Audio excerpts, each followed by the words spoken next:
Tügüleke bakan bu reşmuye çavinin Liriyat edinirim ne name ne kıyamek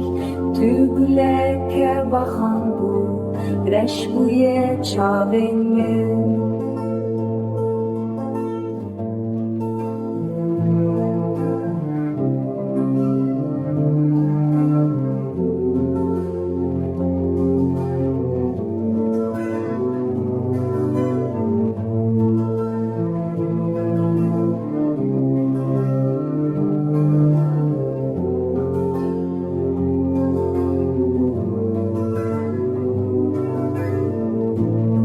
Şevinin beyxevin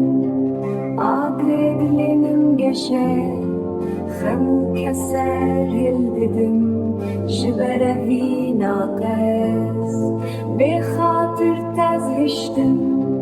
Çuyu tez jbirkim Dilimni şagiran Libenda ve gerim